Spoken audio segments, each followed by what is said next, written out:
कहानी की शुरुआत होती है जिमी कलन नाम के एक आदमी से जो अभी अभी जेल से छूटा था। वो सीधा जाकर अपने खबरी से मिला और उससे अपनी गाड़ी, बंदूक और कुछ खुफिया कागजात लेकर चला गया। इन कागजों में प्रेस्कॉट एश्टन नाम के एक आदमी के बारे में जानकारी थी। इसके बाद कलन सीधा प्रेस्कॉट के ऑफिस पहुंचा और उसे गोली मार दी। जल्द ही ये मामला FBI तक पहुंचा और एजेंट हम्फ्रीज और सिसीरो मिलकर इसकी छानबीन में लग गए। उधर कलन ने वापस जाकर अपने खबरी को कुछ पैसे दिए और बाकी नाम बताने को कहा। वहीं दूसरी ओर हम एक किलर को देखते हैं जिसे किसी आदमी ने कलन को मारने का मिशन सौंपा था। इधर FBI ऑफिस में डिटेक्टिव सिसीरो को कलन के बीते हुए कल के बारे में कुछ खास जानकारी मिली। उसने हम्फ्रीज को बताया कि कुछ साल पहले कलन और उसका भाई एक बैंक लूटने गए थे। हालांकि उनका प्लान कामयाब रहा, लेकिन बदकिस्मती से किसी ने उनकी खबर दूसरी गैंग को दे दी। अचानक उन पर माफिया गैंग्स ने मिलकर हमला कर दिया क्योंकि वो लोग बैंक से लूटे हुए पैसों को हथियाना चाहते थे।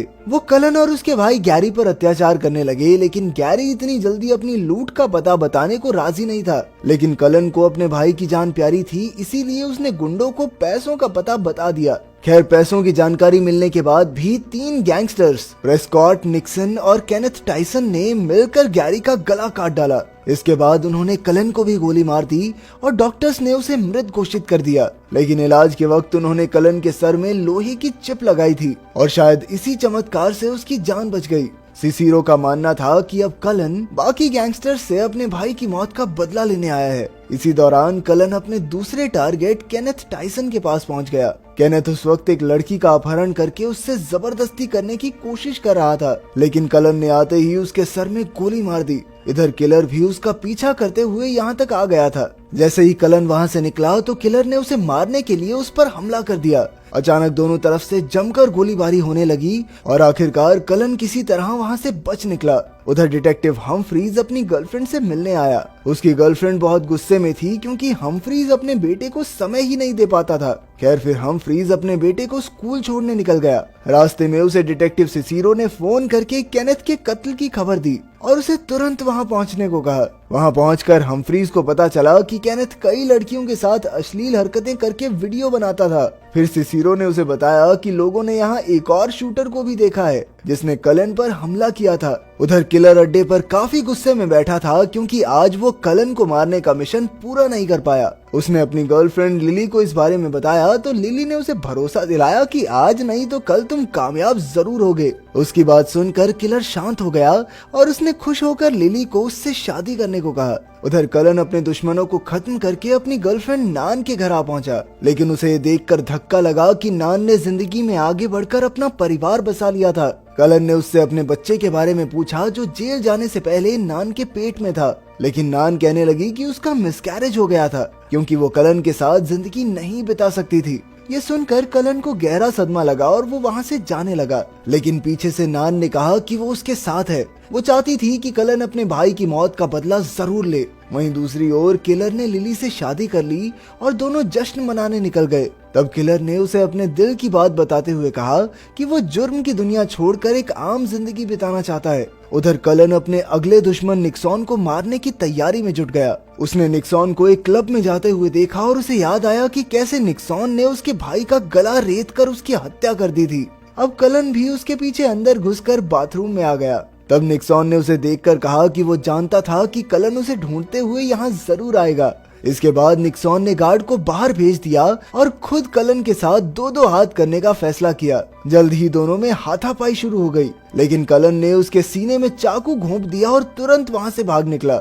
वहीं दूसरी ओर किलर जुर्म की दुनिया से निकलना चाहता था, लेकिन कलन को मारने का अधूरा मिशन उसे अंदर ही अंदर खाए जा रहा था। आखिरकार उससे रुका ही नहीं गया और उसने ये मिशन पूरा करने का फैसला किया।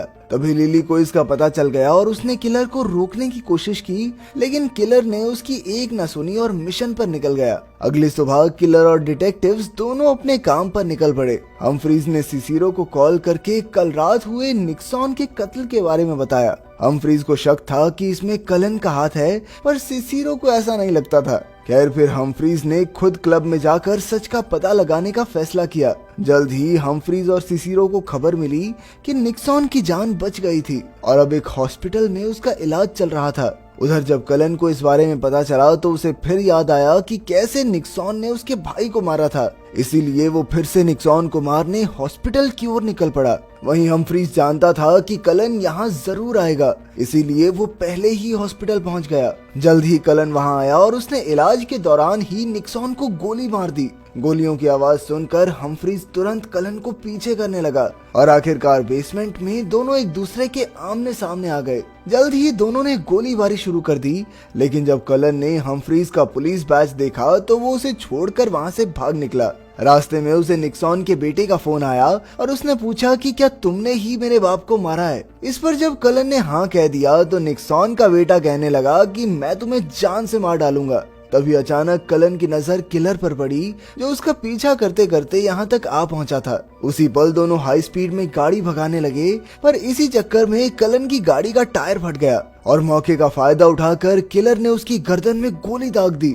लेकिन फिर भी कलन तेजी से वहां से भाग निकला और एक बार फिर से किलर का मिशन अधूरा रह गया। इस बार तो किलर गुस्से से तिल मिला उठा और उसने किसी भी कीमत पर कलन को मारने का फैसला किया। किलर से बचने के बाद कलन अपने घर पहुंचा और उसने अपनी ही माँ के सर पर बंदूक तान दी। उसने अपनी माँ से पूछा कि आखिर उसके पिता कहाँ हैं, क्योंकि असल में कलन को लगता था कि उसके बाप ने ही बैंक लूट वाले दिन बाकी गैंग्स को उनकी खबर दी थी। कलन के पिता ने उनसे लूट का हिस्सा मांगा था, लेकिन जब उन्होंने हिस्सा देने से मना कर दिया तो उसने अपने ही बेटों को मरवाने का प्लान बना दिया। लेकिन कलन की माँ ने कहा कि ये सच नहीं है। तब कलन ने बताया कि पहले वो इस चोरी के प्लान में अपने भाई गैरी के साथ नहीं था, लेकिन ऐन वक्त पर उसका ड्राइवर भाग गया, इसीलिए उसे ड्राइवर की जगह लेनी पड़ी। गैरी ने हमेशा उसका साथ दिया था, इसीलिए कलन भी उसकी मदद करना चाहता था, लेकिन वो कहाँ जानता था कि इसी प्लान में गैरी मारा जाएगा। इसके बाद कलन की नजर एक तस्वीर पर पड़ी और उसने मारिया को देखा, जो उस वक्त गैरी की गर्लफ्रेंड हुआ करती थी। तब उसे एहसास हुआ कि उस दिन उनके पिता ने नहीं बल्कि मारिया ने उन्हें धोखा दिया था। अब उसने गैरी की अस्थियां उठाई और मारिया को ढूंढने निकल पड़ा। उधर हम्फ्रीज जब ऑफिस पहुंचा तो सबने उसकी काफी तारीफ की, क्योंकि वो हॉस्पिटल में कलन को पकड़ने के काफी करीब आ गया था। फिर सिसिरो ने उसे बताया कि गैरी के कत्ल में सिर्फ छोटे मोटे गैंगस्टर्स का ही हाथ था और उनमें से किसी ने भी आज तक कोई बड़ा गुनाह नहीं किया। इधर कलन का अब सिर्फ एक आखिरी टारगेट बचा था, जिसका नाम था अलेक्जेंडर जैरेड। जल्द ही उसने जैरेड को ढूंढ निकाला, जो कि अब एक क्रिश्चियन नेता बन चुका था। जैरेड ने भी कलन को देखते ही पहचान लिया और दोनों सैर करने निकल गए। जैरेड कहने लगा कि अब वो ईसाई धर्म का सत्संग करता है और उसने हाल फिलहाल एक लड़के को भी गोद लिया है। लेकिन कलन ने कहा कि इससे तुम्हारे पाप तो नहीं धुल जाएंगे ना। तब जैरेड ने सफाई देते हुए कहा कि वो गैंग का हिस्सा जरूर था, लेकिन वो नहीं जानता था कि बाकी गैंग वाले गैरी को मारने की फिराक में थे। उसने उन्हें रोकने की भी कोशिश की, लेकिन वो गैरी को बचा नहीं पाया। जैरेड ने कहा कि उसे तो सिर्फ दरवाजे की रखवाली करने के लिए बुलाया गया था और सच में उसे इस प्लान के बारे में कुछ भी मालूम नहीं था। इसके बाद उसे जेल की सजा भी हुई और वहाँ से जब वो बाहर निकला तो एकदम बदल चुका था। तब उसने अपने गुनाहों से तौबा कर ली और अपनी पूरी जिंदगी लोगों की भलाई में लगाने का फैसला किया।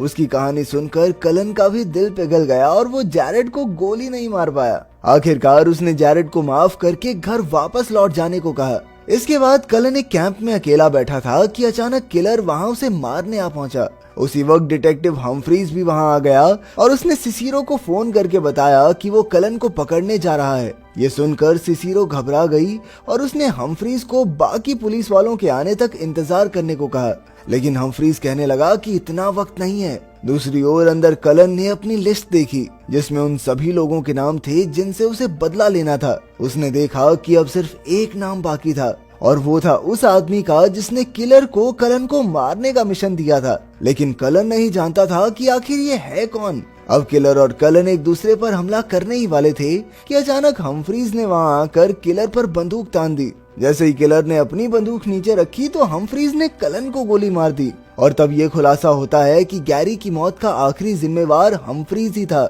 लेकिन कलन उसके बारे में नहीं जानता था। वहीं किलर को एहसास हुआ कि हम्फ्रीज ही वो आदमी था जिसने उसे कलन को मारने का मिशन दिया था। फिर हम्फ्रीज ने बताया कि गैरी की गर्लफ्रेंड उसकी खबरी थी और उसने ही कलन और गैरी के प्लान की खबर हम्फ्रीज को दी थी। आखिरकार हम्फ्रीज ने किलर को इस मिशन के पैसे दिए, लेकिन किलर ने इससे इनकार कर दिया क्योंकि उसने काम पूरा नहीं किया था। खैर इसके बाद वो जुर्म की दुनिया हमेशा के लिए छोड़कर लिली के पास चला गया। इधर डिटेक्टिव सिसिरो हम्फ्रीज की मदद करने आ रही थी कि रास्ते में उसे एहसास हुआ कि हम्फ्रीज तो शुरुआत से कलन के बारे में सब कुछ जानता था। अब कलन को मारकर हम्फ्रीज का रास्ता एकदम साफ हो चुका था, इसीलिए उसने मारिया को फोन करके कहा कि वो घर लौट रहा है। पर तभी अचानक किसी ने पीछे से उसे गोली मार दी।